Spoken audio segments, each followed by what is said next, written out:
The Judiciary Committee will please come to order, a quorum being present. Without objection, the chair is authorized to declare a recess at any time. We have 6 bills on the agenda today, none I think particularly contentious, so maybe we'll proceed with dispatch.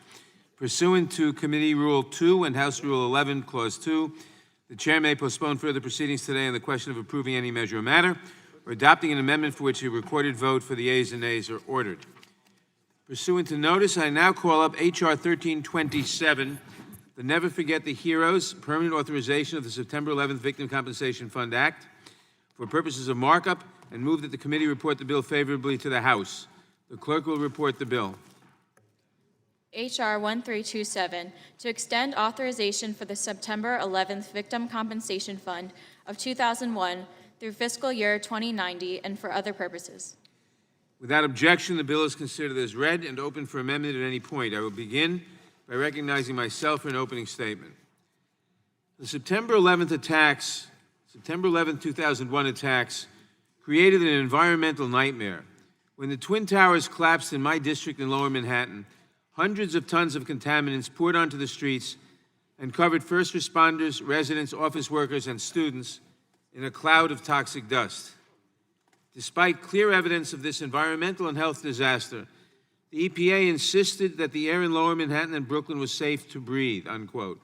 That was not true, because as we knew even then, the air was not safe to breathe. In fact, it was deadly. Thousands and thousands of responders, workers, and residents were exposed to horrible toxins and were not provided with protective equipment. Many people were exposed to horrible toxins because of the collapse of the World Trade Center, and no one can be blamed but the terrorists. But the federal government did not step in to conduct a proper comprehensive cleanup of the schools, offices, and residences in Lower Manhattan.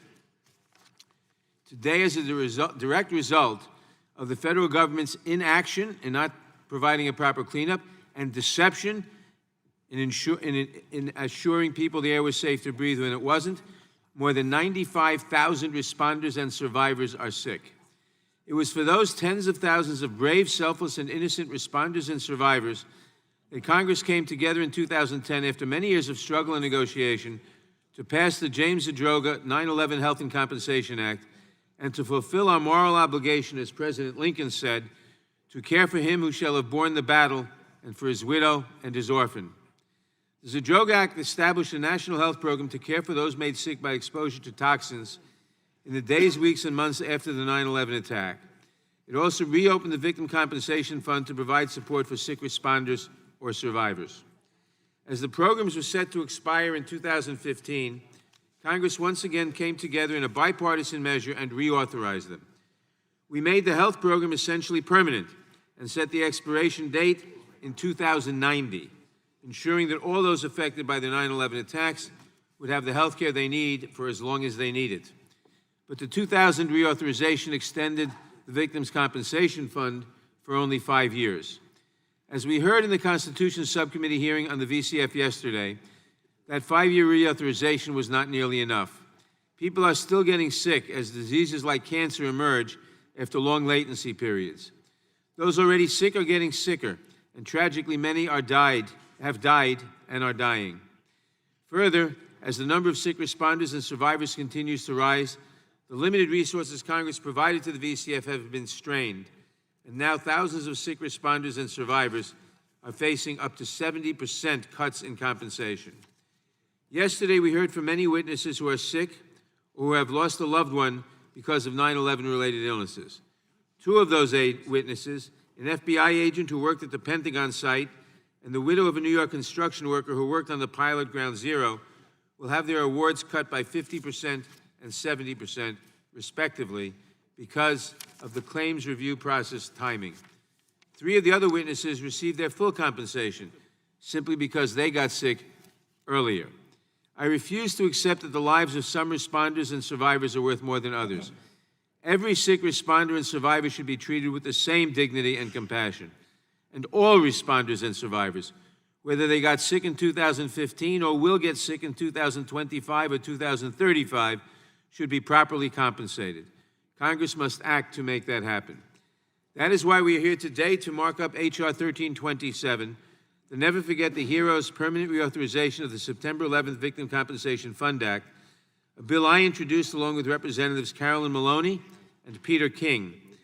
This legislation extends the VCF to 2090, matching the authorization for the World Trade Center Health Program. It also reverses any cuts made to awards by the VCF due to insufficient funds.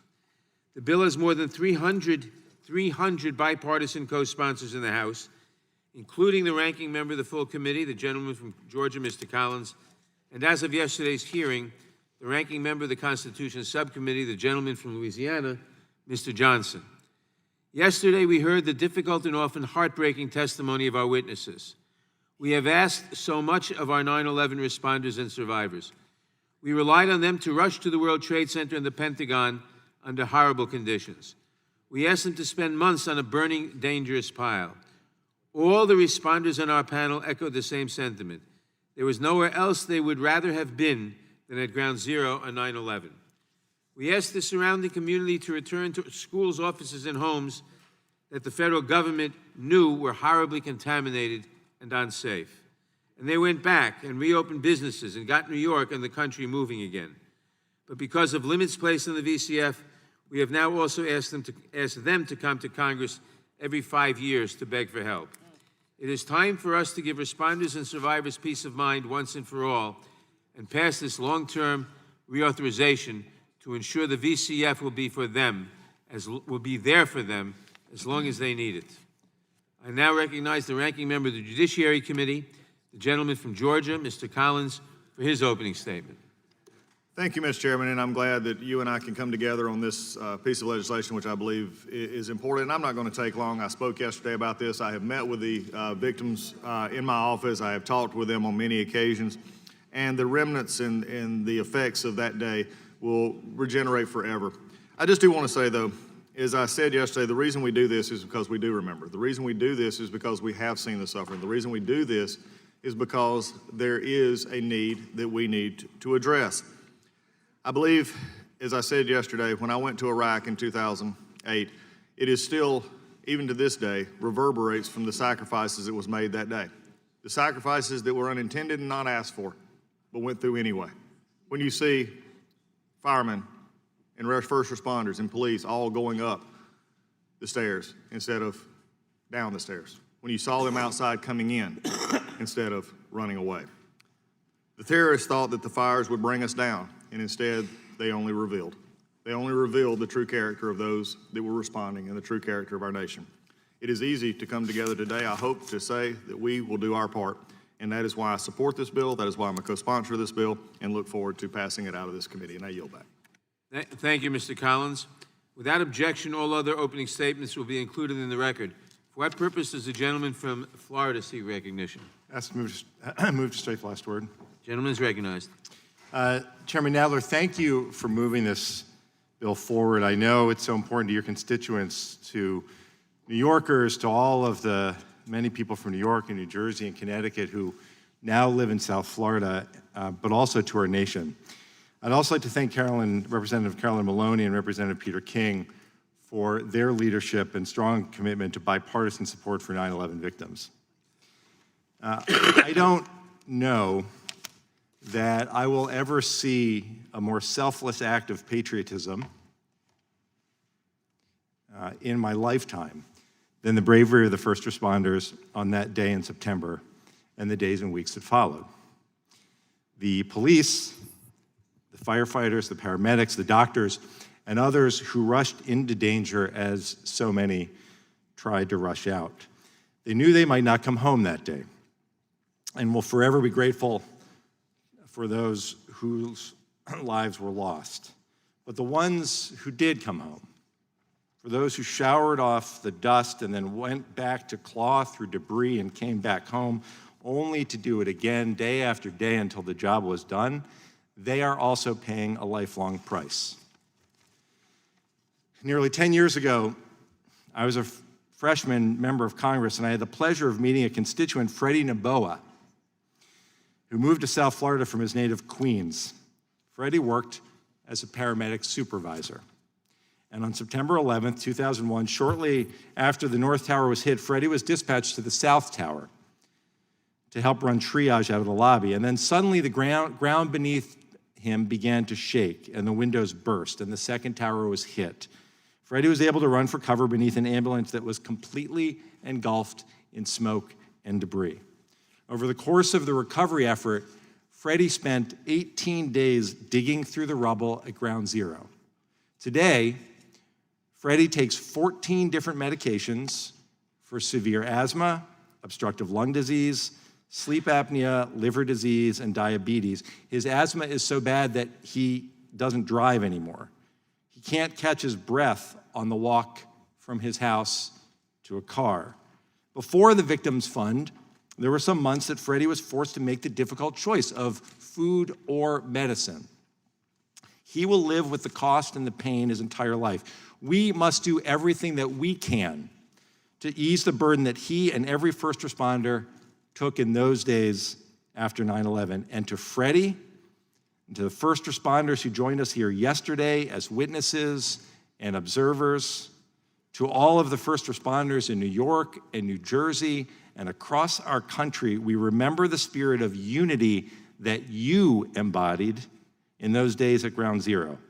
We remember your sacrifice. We are grateful for the sacrifices that you make every day, and we thank you. Thank you again to my colleagues who strongly support this bill, and I look forward to working with all of you to make sure that it becomes law. Thank the gentleman. Are there any amendments to H.R. 1327? Very well. Reporting quorum being present, the question is on the motion to report the bill, H.R. 1327, favorably to the House. Those in favor say aye. Aye. Opposed, no. The ayes have it, and the bill is ordered reported. No. Those in favor, the ayes have it, and the bill is ordered reported favorably to the House.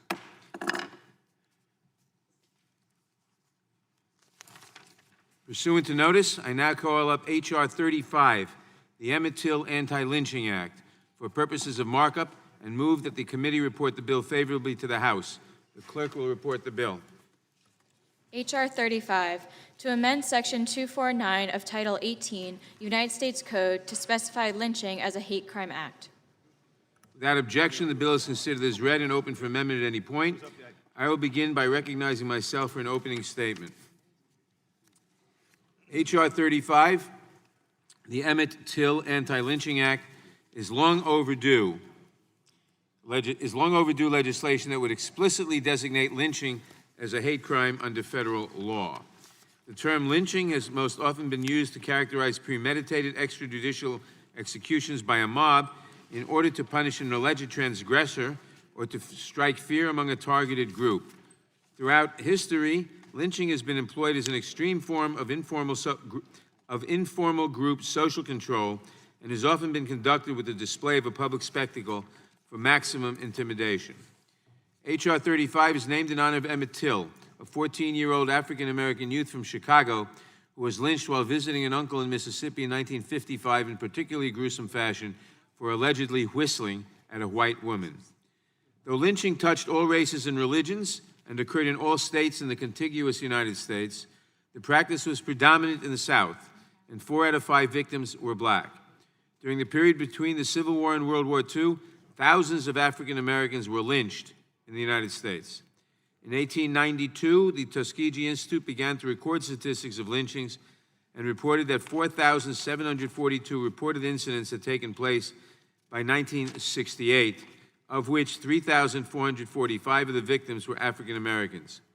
Through additional research, the Equal Justice Initiative, or EJI, documented 4,075 lynchings of African Americans in 12 southern states between the end of Reconstruction in 1877 and 1950. EIJ estimates that lynchings peaked somewhere between 1880 and 1940 in a shameful chapter in American history. These violent incidents profoundly impacted race relations and shaped the geographic, political, social, and economic conditions of African American communities in ways that are still evident today and were largely tolerated by state and federal officials. The anti-lynching movement set the stage for the creation of the civil rights movement that we recognize today. African Americans mobilized their own efforts to combat the terror of lynching and the threat of racial violence through grassroots activism and the founding of integrated social service organizations. The work of the NAACP was especially pivotal in awakening the nation to the urgency of combating lynching. In 1921, the NAACP also began actively endorsing legislation to make lynching a federal crime. Anti-lynching activists, such as journalist Ida B. Wells, also harnessed the growing power of the African-American press to demand national accountability for racial violence. The first federal anti-lynching legislation was introduced in 1900, almost 120 years ago, by Congressman George Henry White, the only African-American member of Congress at that time.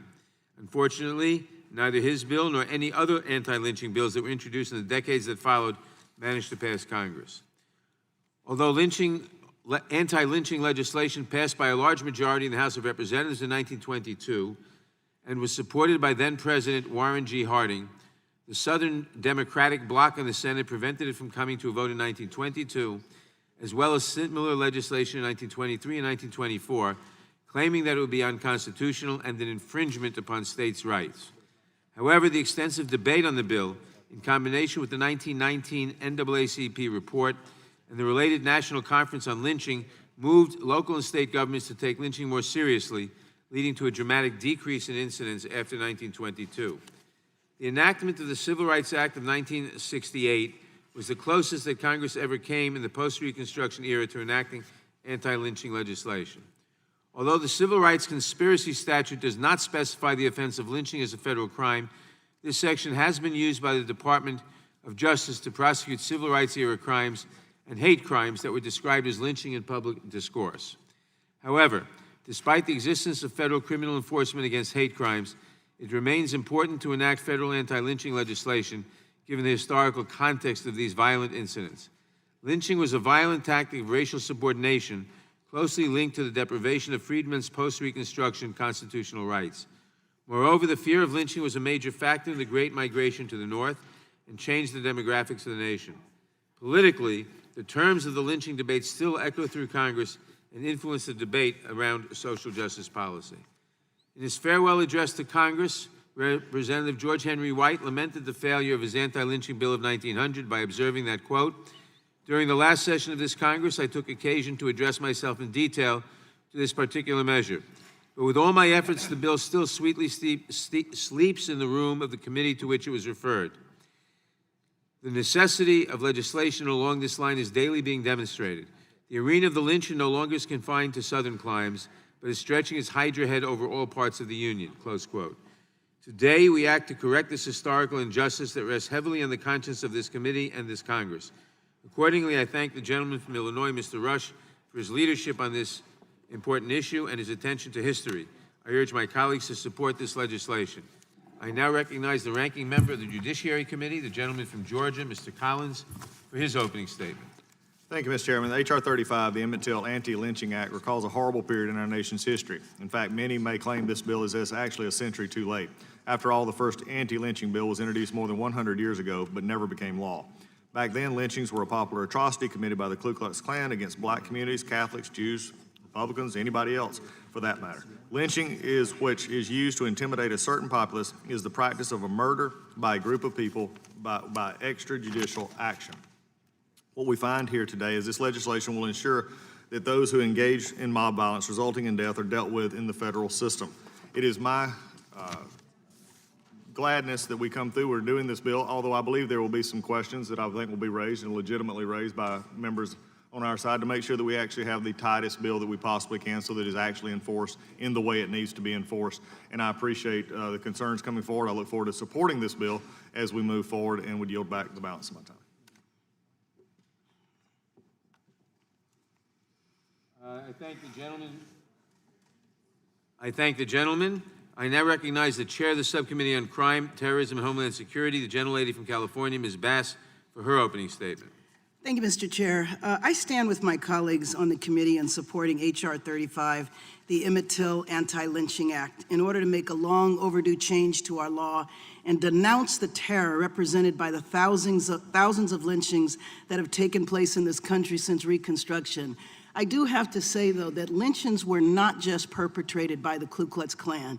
Lots of people participated in lynching, including law enforcement, elected officials, and they were primarily and overwhelmingly done to African Americans. One of the great challenges of race in our country is the fact that we do not know and cannot come to grips with the history of this country. As a legacy of the 200+ years that African Americans were enslaved in this country and in fact built the U.S. Capitol, a monument is dedicated to them in the Capitol's Visitors Center. The lynching of African Americans represents the most heinous example of the campaign of terror perpetrated by the recently enslaved women and men and their descendants. The roots of lynching lie in the whippings, brandings, and other forms of terror that slave owners used to oppress Black Americans. Post-emancipation, lynchings changed from an instrument of slavery, of enslavement, to a tool of domestic terrorism. Bands of hooded murderers roamed the United States, threatening to lynch Black Americans for nothing more than the color of their skin. Excuses were used, such as making eye contact with a white person or resisting the discrimination. This reign of American terror lasted nearly 100 years. Black Americans were murdered for simply going about their daily lives. Make no mistake, these vigilante acts were the key component of a campaign to keep Black Americans from exercising their constitutional rights. These murders, nearly 5,000 of them, largely went unpunished, and in many cases, they were advertised as social events, like a football or a basketball game. Come out on Sunday evening and watch a Black person be burned alive. Postcards were taken, photographs were distributed, because this was a recreational activity. Few perpetrators were ever held to account for these heinous crimes. And in the communities in which lynchings took place, suffered from the oppressive blanket of fear that each murder brought. We must take this moment to remember the victims of lynching, hundreds of whom remain unnamed. It is shameful that it has taken this long for us to specifically address lynching in a federal law, and it's shameful that we even need a federal law, more than 100 years after Representative Dyer of Missouri first introduced anti-lynching legislation in Congress. Unfortunately, these crimes are not that far in our past. Mysterious hangings of Black people continue today, and there are several cases under investigation right now. In fact, just a few weeks ago, the perpetrator of a lynching of a Black man in Texas was executed. It is sad to say that it was progress that someone was arrested and tried for the heinous crimes. So we can't wait any longer. Although we can never truly rectify the terror and horrors of past lynchings, we can do our part so that justice is delivered in the future. The fight for civil rights and to protect African Americans from racially motivated violence continues today because the threats and acts continue. And this legislation is needed now and not just as a measure of historical justice. Congress has debated various forms of anti-lynching legislation since 1918, but we have not completed action with the enactment of a law. I thank our colleague, Representative Bobby Rush, for championing this effort and introducing this bill. I support this legislation and I urge its quick adoption today. You know, at least today we have a museum, a Smithsonian museum that documents this history, and I would encourage all of my colleagues who are not aware of this part of our history to please visit the African American Museum, and please begin on the bottom floor so that you can learn and understand the 200+ years that this country enslaved African Americans. Thank you, and I yield back the balance of my time. I thank the gentlelady. Are there any amendments to H.R. 35?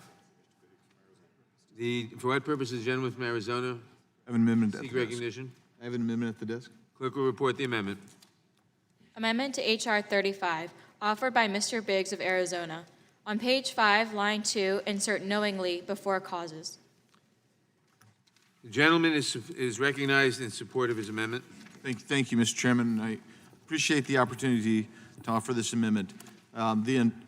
Young Mr. Emmett Till was a resident of Chicago who had gone down to Mississippi to stay with his relative who was a sharecropper for the summer. After working in the morning, he went to a store in the afternoon with some of his friends. He made the mistake at that time of whistling at a white woman who was 21 years old.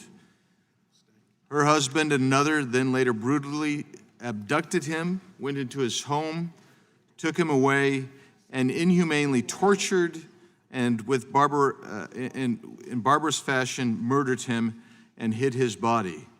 These two men were later arrested. They were acquitted.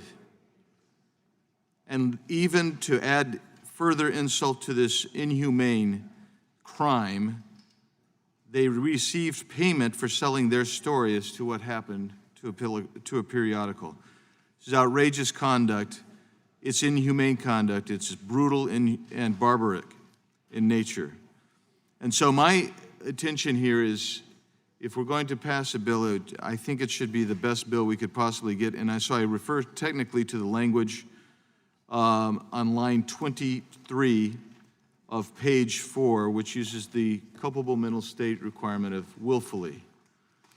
The problem with the term willfully is that it is used often, but even in the jury instruction, the term is, the comment is this.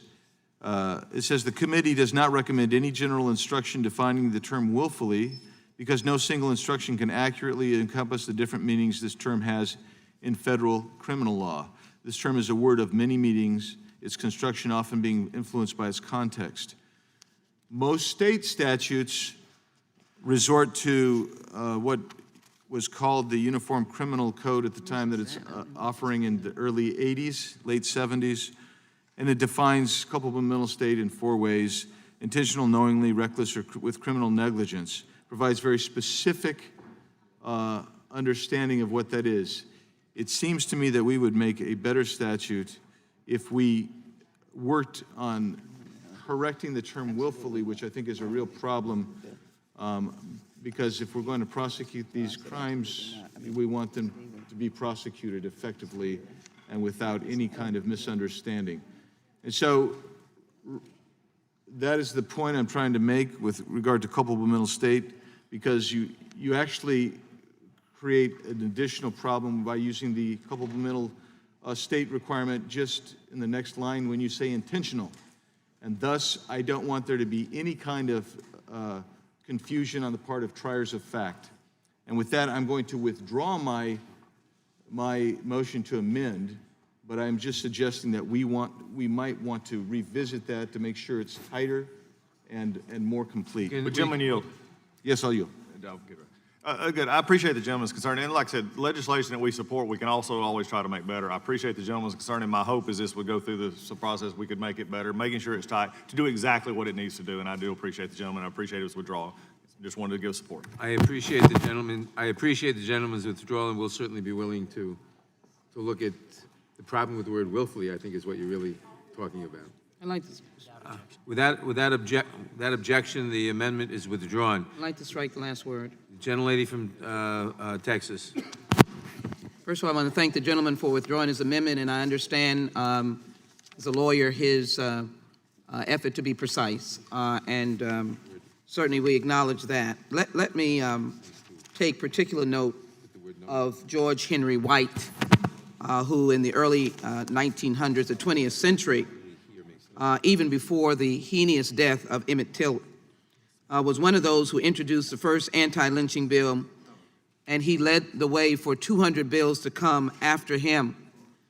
Interestingly enough, George Henry White was in essence drawn out of the United States Congress and stood on the floor of the House in the early 1900s and said that the Negro would rise like the phoenix. His departure began a systematic attack on African Americans in the Deep South, and a terminology that is not used in this legislation was the hanging fruit. Probably where the largest number of African Americans were hung were in those early years, and it was brutal, and it was a sport. And so I want to thank Mr. Rush for the language is clear. It says causes death, and those individuals were hung until they died. It was at the same time when the Ku Klux Klan was at its peak. And not only were people hung, but raids were made in the dark of the night with white clothing, and fires were lit, and African American communities were horribly intimidated. Elderly people, children, and families, many of their homes burned. It was really a reign of terror. And so I'm grateful for the bipartisan consensus of understanding that it was even more than lynching. It was a systematic attack to deny African Americans the right and the privileges of being a citizen of the United States of America.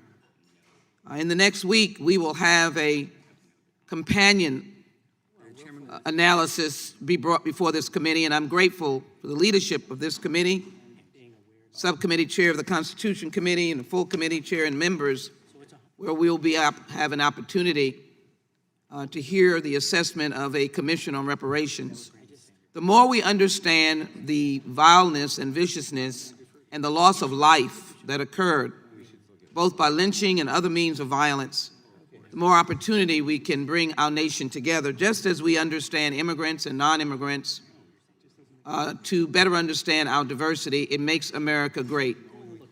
I want to conclude my remarks on the opportunity I had in the last weekend to be at Normandy and to be able to see the vast numbers of symbols of faith of the 10,000 people who rushed, men who rushed those shores. And I believe they rushed them with an understanding of what America really represents.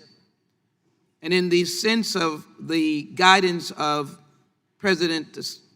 former President Eisenhower, General Eisenhower said the world is watching, and as well, they watch you as you march to victory. With that in mind, I think the world is watching America to see whether that very unique experiment of bringing people together from all walks of life, all backgrounds, starting out with a structure of slavery, could actually succeed, where they started this nation with a population of Africans as slaves that lasted for 250 years. The lynching was a result of us not healing after the Emancipation Proclamation and the discontinuation of Reconstruction. So this is a very important step, and I thank this committee, thank the members for having a very important step for us recognizing that it is better to be conciliatory and come together in a healing and passionate manner. Though this speaks to the vileness of lynching, it will be acknowledged and it will be in its appropriate place a hate crime, and this great committee has the right to do that. With that, Mr. Chairman, I yield back. Who else? Does anyone else seek recognition? Gentlewoman from Georgia, Ms. McBath. Thank you, Mr. For what Chairman. purpose does the gentlelady seek recognition? I move to strike the last word. Gentlelady is recognized. I want to thank our colleague, Republican colleague, for withdrawing his amendment. But I would like to say that I know the Emmett Till family very intimately, have spent many hours, days, and months in their presence. And despite what the history books will say, I do want to clarify that Emmett Till was not whistling at the white woman as it was supposed. He was using whistling as a coping mechanism that his mother had given him in instances when he was under stress or having, emotional stresses. So the history books will never truly tell the truth, but I am here to clarify today as having great conversations with the Emmett Till family. And I'd like it to be noted on the record that Emmett Till was not whistling at the white woman as the history books purport, but he was using whistling as a coping mechanism. So thank you very much. The gentlelady yield. I yield the balance of my time. Thank Not you. the balance, but I'm over here, Yes, Congresswoman. please. I yield to Congresswoman. Yeah, I just want to thank you. That is an enormous piece to put on the record today. And I think I'd like to say as well that whistling, period, is not a crime. It is not unconstitutional. It is not disallowed. And so there is no reason that anyone loses their life in the brutal manner that that he did as a child, to whistle in any way that he may have done so. He was a child, and I don't believe he was capable of whistling at anyone in any manner that would have been untoward. But I thank you that we have likewise, not in the way that you have, but the family has been here to the Congress, and we honor them, and we thank you again for your record-changing remarks that will now be in the history books. And might I yield back to you, and thank you. Thank you. And I yield the balance of my time. Thank you. The gentleman from, for what purpose does the gentleman from Tennessee seek recognition? Strike the last word. Gentleman is recognized. Thank you, sir. I want to thank Congresswoman Bass for her good reflection of the history of this awful act and her encouragement of people to come to the African American Museum, where there is the whole story from slavery through to today. And there's an exhibit on Emmett Till there that's very graphic and emotional. But I also want to encourage people to go to Montgomery, Alabama. Brian Stevenson is an outstanding American lawyer, and he has an equal justice initiative there. They have a museum and they have a memorial to the victims of lynching. It's an effective means of teaching people about how many lynchings there were. There were about 4,000 throughout the South, and give or take 300 in other parts of the country. Lynching was a terrorist act by people who wanted to make the South great again.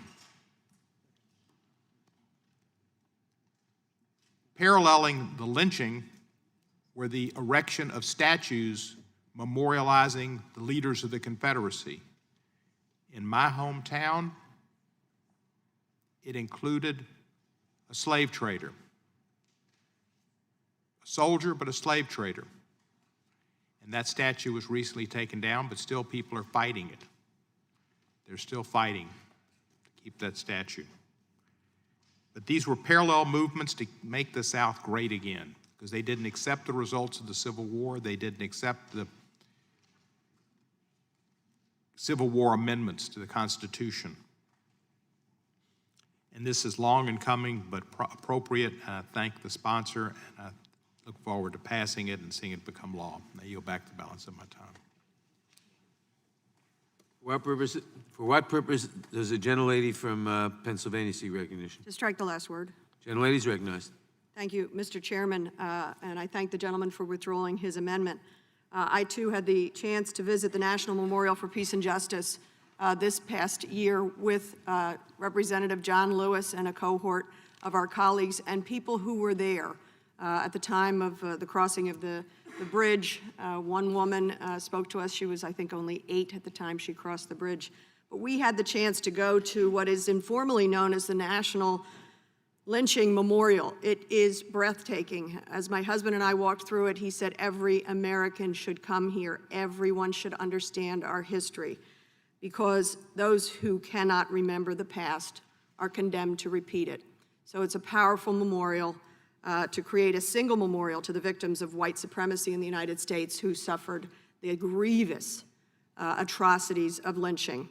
Those who cannot remember are condemned to repeat it. So I support this legislation. It's long overdue. Thank you, Mr. Chairman. I yield the remainder. Does anyone else seek recognition?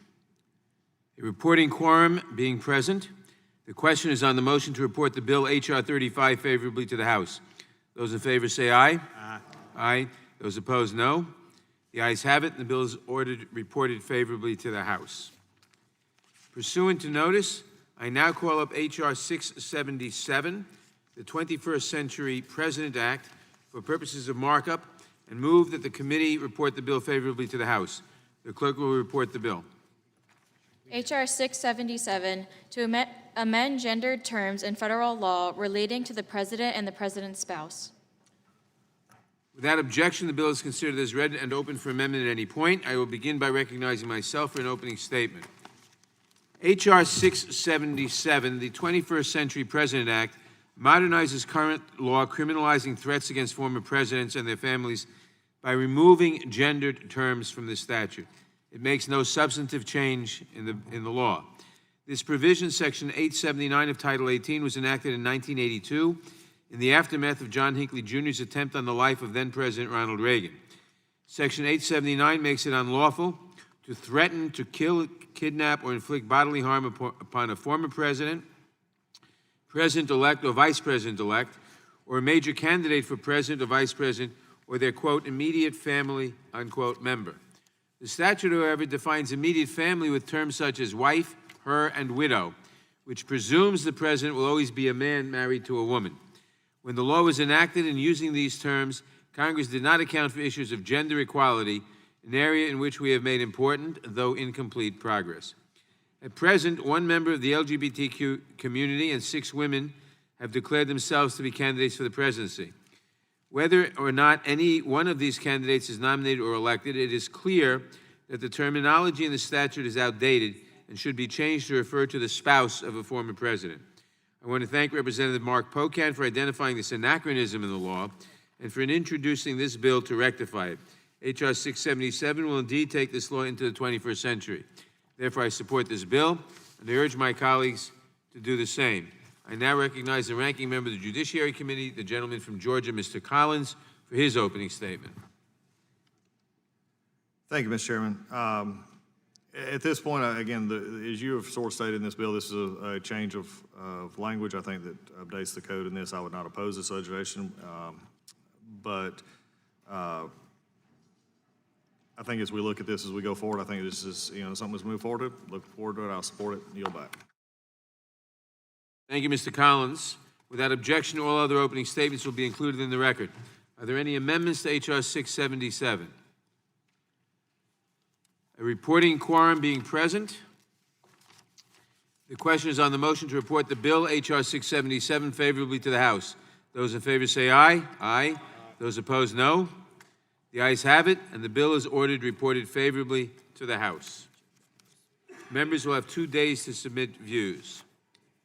Pursuant to notice, I now call up H.R. 1569, a bill to amend Title 28 United States Code to add Flagstaff and Yuma to the list of locations in which court shall be held in the Judicial District for the State of Arizona for purposes of markup, and move that the committee report the bill favorably to the House. The clerk will report the bill.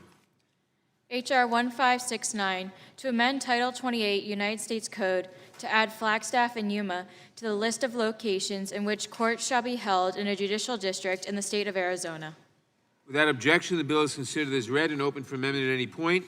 I will begin by recognizing myself for an opening statement. H.R. 1569 would add Flagstaff and Yuma to the list of locations in which court may be held in the judicial district for the state of Arizona. So Flagstaff would have, in addition to a world-famous astronomical observatory, a courthouse. This legislation, introduced by Congressman Tom O'Halloran of Arizona, has the support of every member of the Arizona congressional delegation, including our colleagues, Mr. Stanton, Mr. Biggs, and Ms. Lesko. Access to justice is fundamental to the rule of law, and this straightforward bipartisan legislation will bring Arizona's U.S. district judges closer to the communities they serve.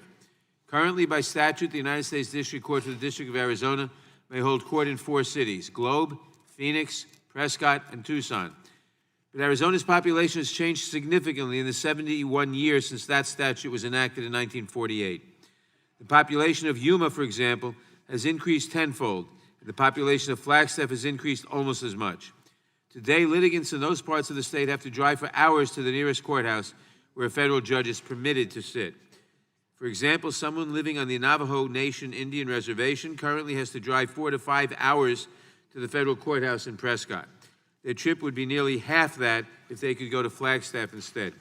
This common sense bill remedies that problem by adding to the United States Code Flagstaff and Yuma as locations where district court judges may hear cases. Implementing the bill will be as simple as its text, as both of these sites already host federal courthouses where these judges can hear cases.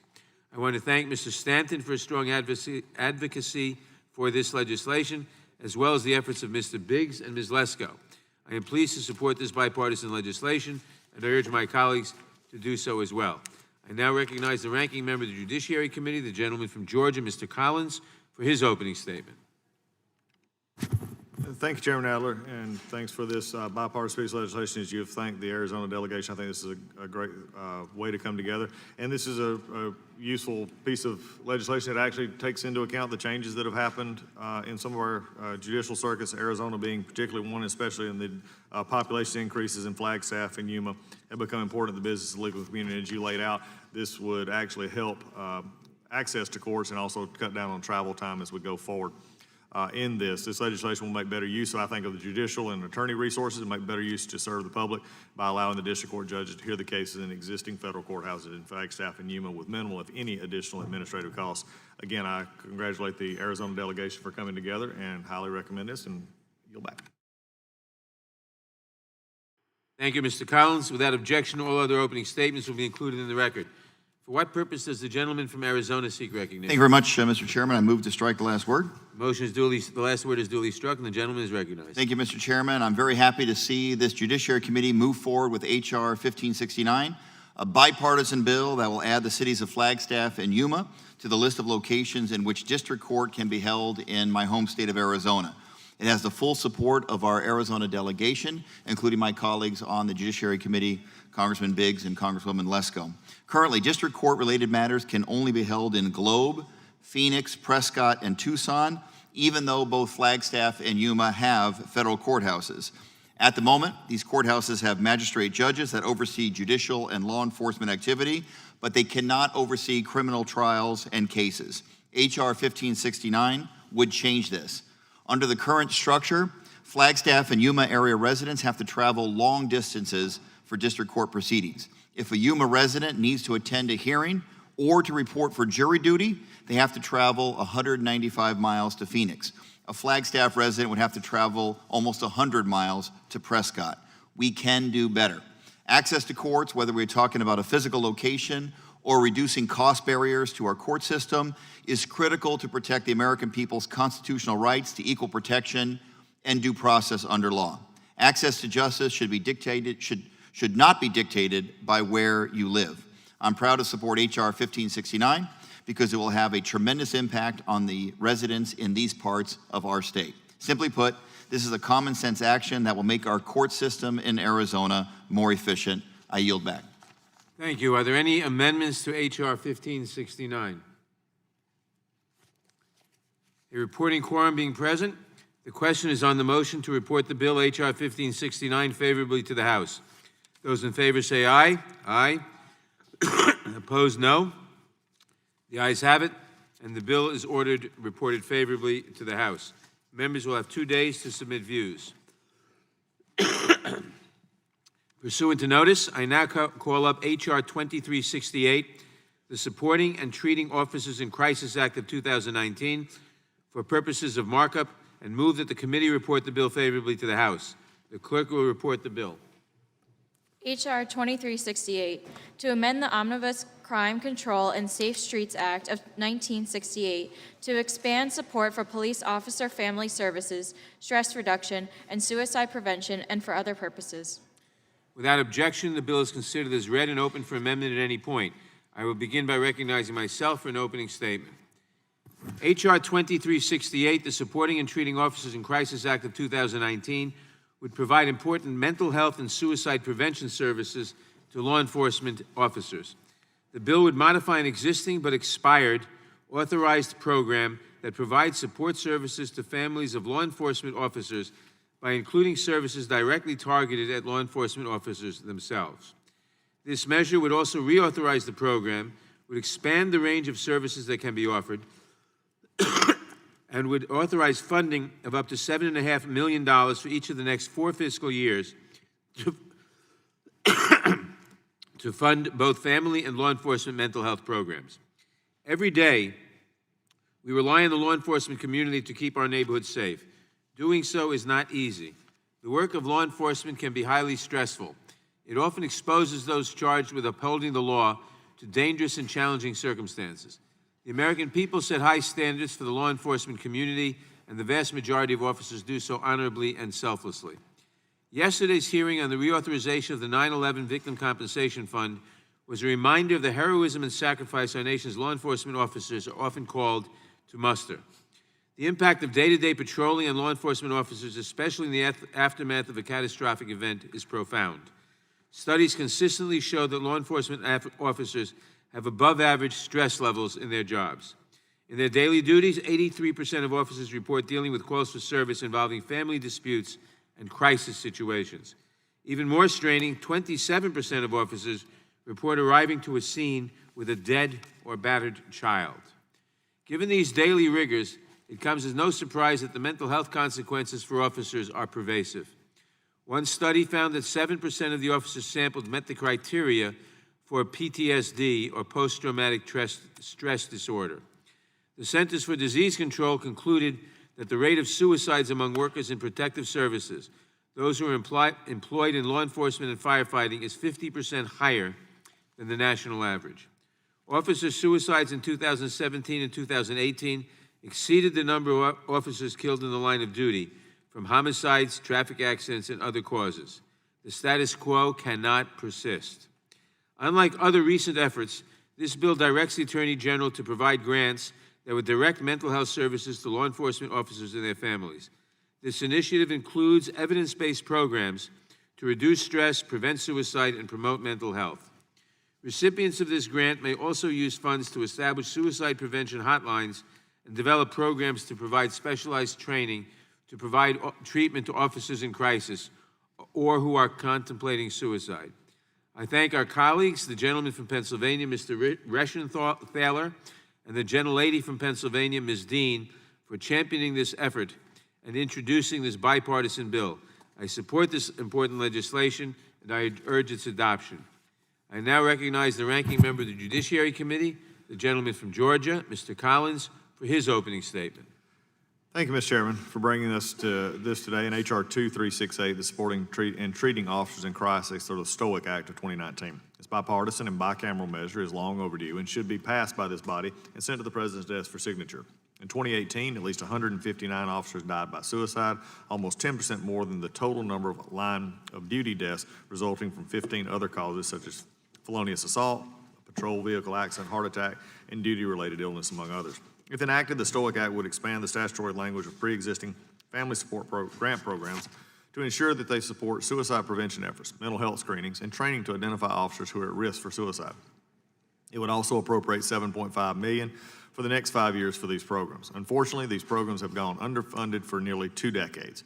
The numbers I mentioned earlier indicate the trend needs to end and end now. An identical bill unanimously passed the Senate last month. This legislation is supported by numerous law enforcement groups, and I'd urge my colleagues to vote in favor of this bill so that we may move it expeditiously to the President's desk. And I yield back. Thank you, Mr. Collins. Without objection, all other opening statements will be included in the record. Are there any amendments to H.R. 2368? Does anyone? Mr. Chairman, can I move to strike the last Gentleman, word? for what purpose does the gentleman from Pennsylvania seek recognition? Strike the last word. Gentleman is recognized. Thank you, Mr. Chairman. I'm extremely grateful that this committee is considering the STOIC Act today, and I'd like to thank the chairman and the ranking member for all the support you've given this bill. I also want to thank my fellow Pennsylvanian, Congresswoman Dean, for partnering with me to introduce this critical legislation. She is truly dedicated to improving mental health treatment across our nation, so thank you. According to the National Study of Police Suicides, law enforcement officers are 2.5 times more likely to die from suicide than homicides. This is a sobering statistic that means that officers are more likely to die from suicide than in the line of duty. Law enforcement officers put their lives on the line every day to protect communities. These men and women routinely endure extremely stressful situations, yet the federal government does little to address the consequences of this taxing work. This stress can cause post-traumatic stress and has resulted in a suicide rate that is 50% higher than the national average. The STOIC Act is bipartisan. It is legislation that will reform and expand an existing grant program to better address the mental health and support needs of law enforcement officers, especially as it relates to suicide prevention. I'm very proud to work with Congresswoman Dean to support police officers and their families. It's time for us to take care of those who take care of us. So I urge my colleagues to support the Stoic Act. Thank you again, Mr. Chairman. I yield back the balance of my time. The gentleman yields back. For what purpose does the gentlelady from Pennsylvania seek recognition? To strike the Ms. last Dean, word. Ms. Dean. Yes. The gentlelady is recognized. Thank you, Mr. Chairman, and I thank you very much for bringing forward before our committee this important bill, H.R. 2368, a bill that will change and save lives. It's the Supporting and Treating Officers in Crisis, or STOIC Act. It responds to a growing emergency in law enforcement and in their entire community. Studies show that law enforcement officers face a wide range of stressors, including responding to violent crime, managing crisis situations, and as 77% of officers have reported, dealing with insufficient department support for their mission. This stress has dreadful consequences. Studies indicate that 1 in 4 officers report stress-based physical health, and 1 in 14 meet the criteria for PTSD. Suicide among our law enforcement community is rising at a troubling rate. The CDC reported in 2016, the suicide rate in this community is 50% higher than the national average. In recent years, the number of law enforcement officers who have died by suicide has even surpassed the numbers killed in the line of duty, as my colleague just reported. According to Blue Help, we lost 142 officers to suicide in 2016. Last year, that number jumped to 167, compared to 144 who were sadly lost in the line of duty. Officers in crisis need our support. The STOIC Act will reform and expand existing grant programs to better address mental health, establishing suicide prevention programs, and offering aid to officers' families. Our law enforcement officers are true public servants. It's time we provide them with the support they deserve. I thank my colleague and fellow Pennsylvania, Congressman Rushenthaler. I admire your passion. I admire your leadership on this bipartisan bill. It has been a pleasure to partner with you and your whole team, for that matter, on an issue that we both care deeply about. Again, I admire your passion for the police officers and their family and their mental health. I look forward to working with you on this. Mr. Chairman, I thank you for moving this important bill forward, and I urge all members to support it. I yield the remainder of my time. For what purpose does the gentlelady from Pennsylvania seek recognition? I move to strike the last word. Gentlelady is recognized. I wanted to thank my Pennsylvania colleagues for moving this legislation. It's such an important issue across the country, but we know it is in Pennsylvania. There's similar legislation moving through our state legislature now, and it's being co-led by one of our colleagues from my district, Jen O'Mara, who was just elected to our state house. Jen lost her father, a firefighter, to suicide about 15 years ago, so knows firsthand how that impacts a family and the need for services in that realm. I just wanted to quote her on something she said in a hearing just this week. Our first responders are heroes, yes, but they're not superheroes unable to feel. So I really appreciate this effort to move this legislation forward, and I yield back. A reporting quorum being present, the question is on the motion to report the bill, H.R. 2368, favorably to the House. Those in favor say aye. Aye. Opposed, no. The ayes have it, and the bill is ordered reported favorably to the House. Members will have 2 days to submit their views. Pursuant to notice, I now call up H.R. 1986, the Effective Prosecution of Possession of Biological Toxins and Agents Act of 2019, for purposes of markup, and move that the committee report the bill favorably to the House. The clerk will report the bill. H.R. 1986, to amend Section 175B of Title 18, United States Code, to correct a Scrivener's error. Without objection, the bill is considered as read and open for amendment at any point. I will begin by recognizing myself for an opening statement. H.R. 1986, the Effective Prosecution of Biological Toxins and Agents Act of 2019, would correct a Scrivener's error that has unintentionally resulted in an incomplete list of biological toxins and agents that are prohibited under the law. I support this important bill introduced by the gentleman from Texas, Mr. Ratcliffe, the ranking member of the Subcommittee on Crime, Terrorism, and Homeland Security, because it will help ensure the safety of our citizens and our nation. In 1990, Congress imposed criminal penalties with respect to the development, production, stockpiling, transfer, acquisition, retention, or possession of any biological agents, toxins, or delivery systems for use as a weapon. In 2001, Congress went even further and added Section 175B to Title 18 to criminalize the possession by unregistered individuals or restricted persons of certain biological agents that are termed select agents, determined to be such by the Secretary of Health and Human Services. A person found guilty under Section 175B can be imprisoned for up to 10 years. When Congress originally enacted Section 175B, and in subsequent amendments, we referred to specific sections of the Code of Federal Regulations that included lists of a number of biological agents and toxins. We last amended Section 175B in 2004, but after that, HHS reformatted some sections of the Code of Federal Regulations and inadvertently rendered the references in Section 175B incomplete.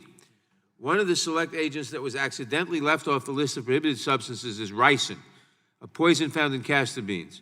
Ricin is inexpensive, easy to make, and very toxic. This result, the consequence of a drafting error, is clearly not what Congress intended. Unfortunately, there have already been real-life consequences for this error. Last September, for example, the District Court for the Northern District of Georgia dismissed the indictment against William Christopher Gibbs, a self-avowed white supremacist who was charged with the unregistered possession of ricin. In dismissing the Gibbs indictment, the court stated, quote, the